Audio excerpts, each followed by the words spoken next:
1923 में अंग्रेजों ने एक कानून बनाया था, वक्फ प्रॉपर्टी एक्ट। कभी सुना है कि नहीं सुना मैं नहीं जानता। वक्फ एक शब्द है अरबी का, जिसका मतलब होता है कि मैं अपनी प्रॉपर्टी अल्लाह को दे देता हूं, यानी उनके नाम कर देता हूं, उनकी वसीयत कर देता हूं, उसे वक्फ कहते हैं।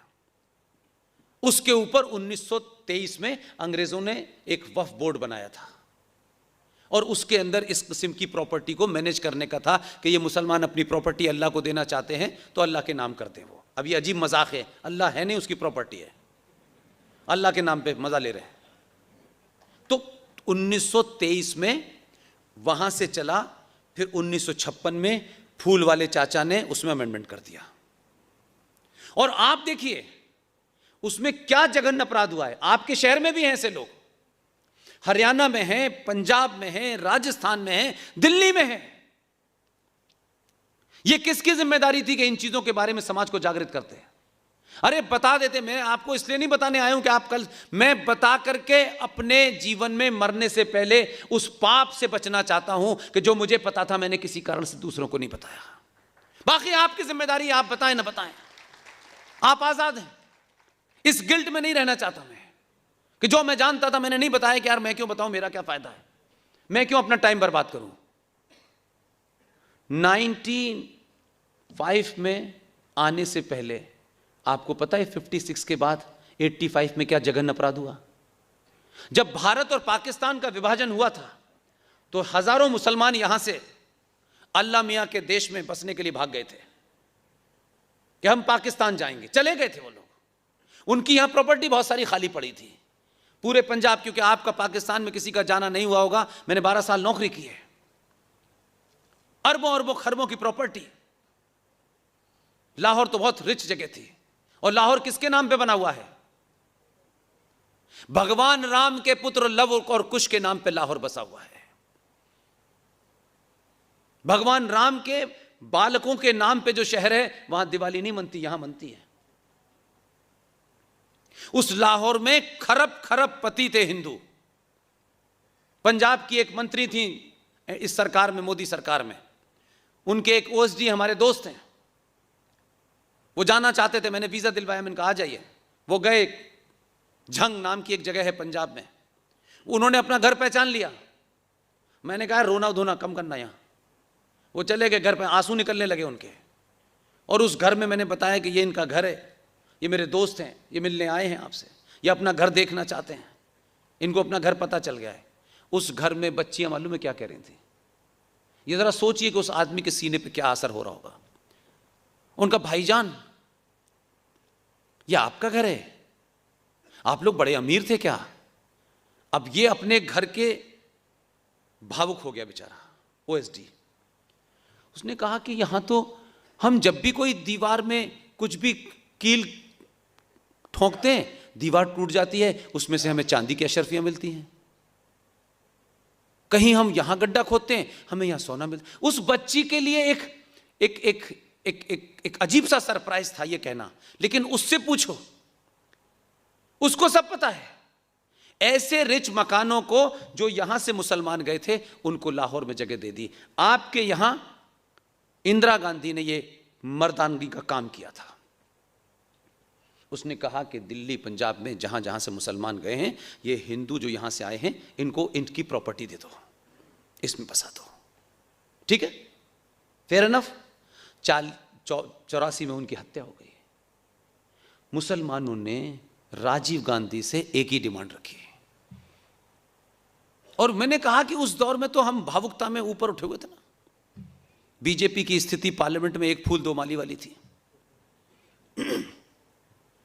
राजीव गांधी ने उसी दबाव में जो सारी प्रॉपर्टी थी, मुसलमानों ने कहा ये प्रॉपर्टी मुसलमान भाइयों की है जो यहां से भाग के गए थे, इसमें यहां हिंदुओं को बसा दिया था, अब इतने दिन हो गए, ये प्रॉपर्टी आप वक्फ को दे दीजिए, हम चलाएंगे।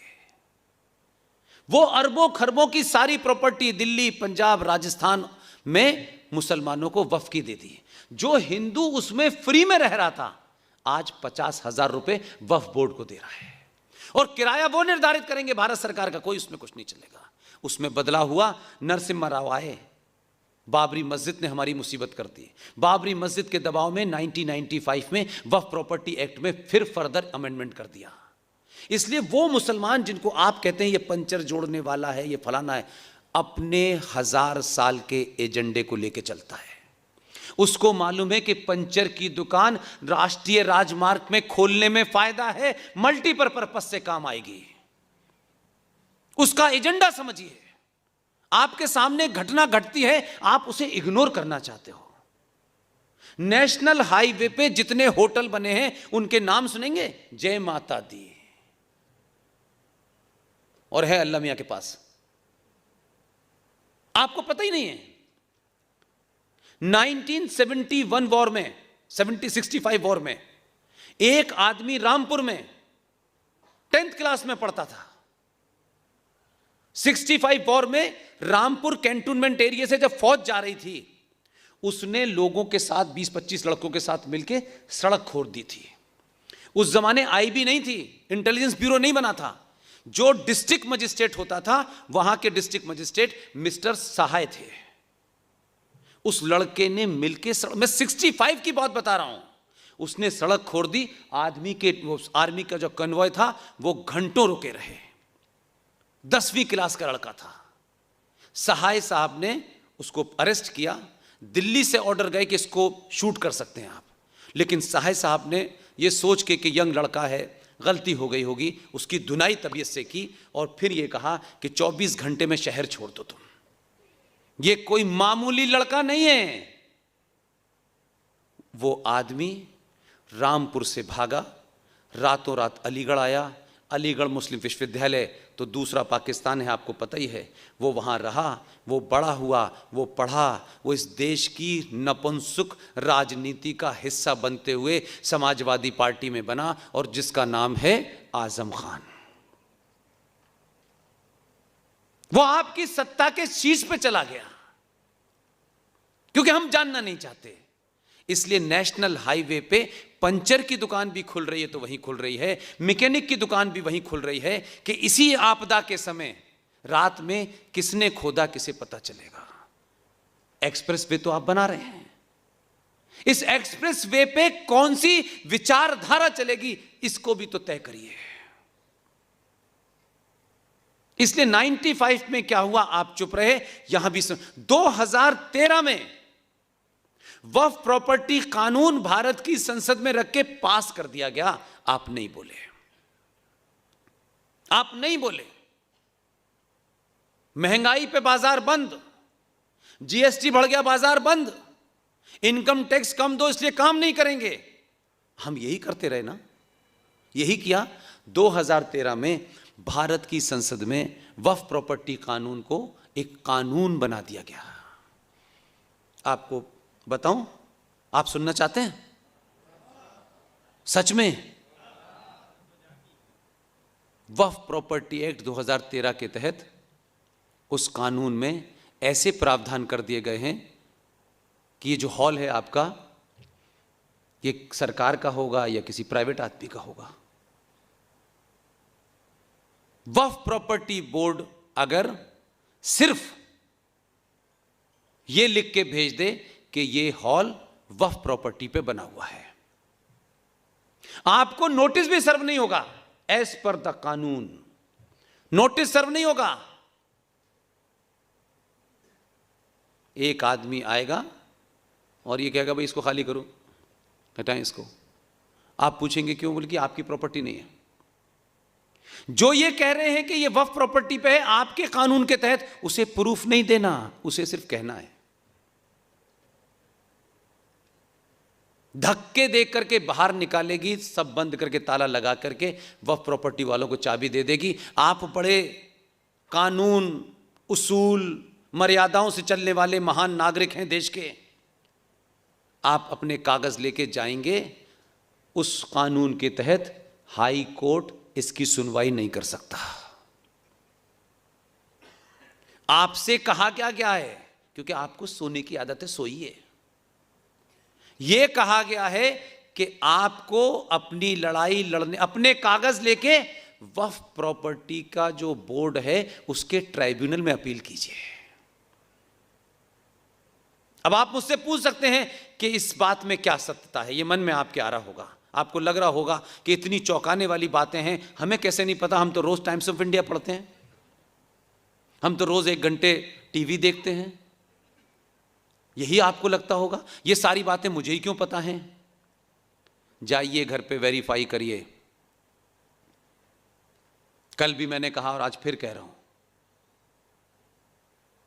नई नई शादी हमारे यहां बच्चे करते हैं, लड़के लड़कियां, पूरा परिवार शामिल होता है, शादी होती है, बड़ी खुशी होती है, और पति भी कमाल का आदमी होता है।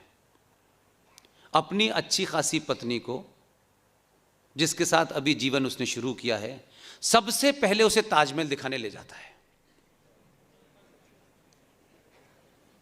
मैं पूछता हूं, कभी 2 बार अपने मन से भी तो पूछा करो कि यार हम ये क्या करने जा रहे हैं, कहां जा रहे हैं, क्या दिखाने ले? ताजमहल क्योंकि हमें पढ़ा दिया गया है, तो हमारे माँ बाप की, हमारे बड़ों की जिम्मेदारी नहीं थी कि ये गलत लिखा है बेटा, ये नहीं है। ताजमहल एक कब्र है किसी की, उसे खूबसूरत बना दिया गया है और कहा गया ये मोहब्बत की निशानी है। उनकी अपनी किताबों में लिखा है ये मोहब्बत की नहीं, ये तकलीफ की निशानी है। और वहां वो बेचारे जाएंगे, फोटो खिंचवाएंगे, और बेचारी लड़की भावुकता में अपने पति से कहती है तुम भी मेरे लिए बनवाओगे? अभी जीवन शुरू किया है, वो बनवाने के चक्कर में लगे। उस ताजमहल को जिसे दुनिया के लोग आते हैं, आप उसे शान से दिखाते हैं, और भारत का राष्ट्रपति हर आने वाले विदेशी मेहमान को ताजमहल देता था कि यह भारत की पहचान है। भारत का राष्ट्रपति विदेशी मेहमानों को भारत की पहचान के रूप में ताजमहल देता था। यह हमारा मानसिक दिवालियापन है। उस ताजमहल को वक्फ प्रॉपर्टी बोर्ड ने अपनी प्रॉपर्टी घोषित कर दिया है, सारे अधिकार सरकार से ले लिए हैं। अब उस ताजमहल का मेंटेनेंस को छोड़ करके सारा पैसा वक्फ बोर्ड के पास जाता है, और भारत सरकार का एक institution archaeological survey of India supreme court से 5 साल से अपील ही कर रहा है, सुप्रीम कोर्ट सुन ही नहीं रही। ताजमहल चला गया भारत सरकार के हाथ से, वक्फ वालों ने कहा ये तो हमारी प्रॉपर्टी पे है और ये हमारी है। कोई जवाब नहीं है। छोटे मोटे के घर पे कब्जा नहीं किया है, वहां से शुरू किया है। तब भी आप कह रहे हैं अच्छा हमारे घर पे आओगे तब देखेंगे, तब तक आप रहेंगे?